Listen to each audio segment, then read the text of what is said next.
I am Sherry Jeremy. I'm a licensed psychotherapist and certified psychoanalyst. I've been doing this work for almost 30 years, sitting with people, listening to their stories, helping them understand why they do what they do. And I created something called the ENRICH method, which stands for ethnicity, nationality, race, identity, culture, and heritage. Because I believe your emotional wellness can be separated from where you came from. But today, I'm not here to teach you theory. I'm here to talk to you like a friend, like someone who sat with thousands of people and noticed something that almost all of them have in common. Here's what I've noticed. Almost every patient I've ever worked with, and I mean almost every single one, tells me they have a great relationship with their parents. And I believe that. But then they also tell me about the problems they're having. Trouble at work, conflict with a boss, a coworker, difficulty staying close to their partner without pulling away or blowing up, tensions with a sibling, struggling with their teenage daughter who suddenly feels like a stranger. And here's what I've learned after doing this for decades. Those struggles, they almost always trace back to something earlier with your caregivers, your parents, your grandmother, your auntie, whoever raised you. Now, let me be clear about something. I'm not talking about abuse. I'm not talking about the obvious trauma, though that matters too. That's not what I'm talking about. What I am talking about is the ordinary disappointments, the small injuries that don't look like injuries at all. Maybe your mother seemed to favor your younger sibling, even just a little. Maybe your father didn't show up to that one birthday, and you stood at the window until your little feet ached because you were afraid that if you moved, even to go to the bathroom, you'd miss him pulling up. And when those hours passed, you had that sinking feeling in your chest, and you thought, maybe he doesn't love me anymore.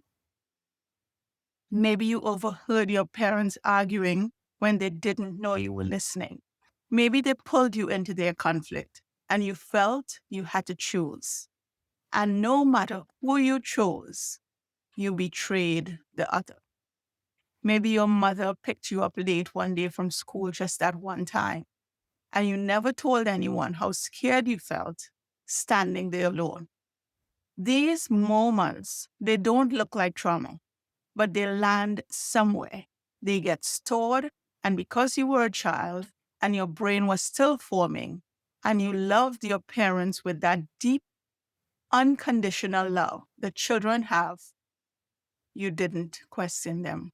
You adjusted, you adapted, you survived. That's what we do. Our brains are neuroplastic. We have defenses. We find ways to keep going. And here you are now, an adult doing your best. You and your parents, you're fine, you're good. But your relationships, your reactions, the way you shut down when someone gets too close, the way you explode over something small at work, the way you know you're overreacting, but you just can't seem to stop yourself. That's not a character flaw. That's not weakness. That's the echo of something that happened before you had words for it. And let me just say this because it matters. I am speaking especially to those of us in the global majority, Black and brown folks, immigrants, first generation achievers, people raised by aunties and uncles and grandmothers, because that's how your family worked. People raised by the village because your parents were working 3 jobs or still back home or doing what they had to do to give you a better life. I'm not talking about traditional mom and dad households only. I'm talking about whoever raised you, whoever shaped you, who you loved. and disappointed you. And I know in our communities, there's often a rule, spoken or unspoken, that you don't air family business, you don't air dirty laundry, you don't criticize your parents, and you definitely don't say anything that sounds like blame. And there's something else too. Some of you have surpassed your parents. You've achieved things they've never had access to. And there's a guilt in that, a strange kind of grief, because success can feel like you're leaving them, like you're leaving the community, your family. And you carry that quietly without a complaint and without even knowing. Acknowledging that your caregivers were imperfect, that they sometimes got it wrong, that is not betrayal. It's not dishonor. That is honesty. And it's the beginning of your own healing. Here's my wish. I'll be honest with you. I wish I could give everyone in the world a year of therapy, real therapy, deep work, not just coping skills, understanding why you are the way you are. But I can't do that. So I'm doing the next best thing. I'm here offering what I know, sharing what I've learned from sitting with thousands of people, from first-generation college students to executives who still feel like imposters in their own success. I created ENRICH because I believe your healing has to honor where you came from, your culture, your history, the specific shape of your story. And I'm creating resources so even if you never sit in my office, you can still access the work. Now, I know some of you have had bad experiences with therapy. Maybe you saw someone who just didn't get it. Maybe someone made you feel judged. Maybe someone didn't understand your background or your family or your values. I am not here to defend them. I don't know what happened. And the truth is, there are too many people in this field who are doing more harm than good. But I am here to offer something different. My perspective, my experience, and my way of seeing things. Anyone who's curious, anyone who wants to understand themselves a little better. So why now? Look around. Listen to what is happening.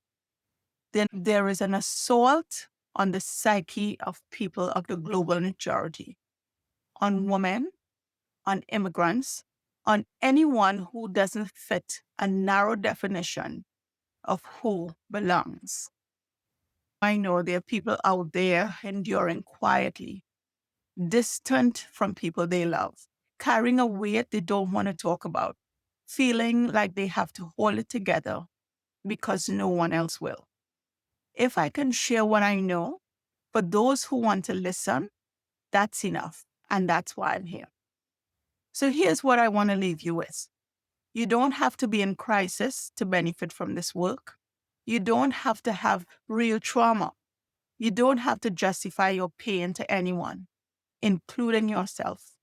You just have to be curious about yourself, about your patterns, and why you react the way you react. And whether there might be something getting in the way. That's the beginning. And I'll be here sharing what I know whenever you're ready. And if no one's told you this lately, you are not too much. You are not broken. You are not behind. You're just someone who has been carrying a lot. And you deserve to put some of it down. So if this landed for you, I'd love for you to subscribe.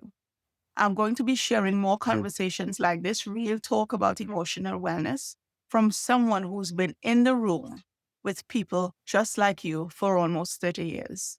And if you want to go deeper, you can check out our ENRICH apps. They're designed to help you do this work on your own time at your own pace, rooted in culture and context, the culture and context of your life.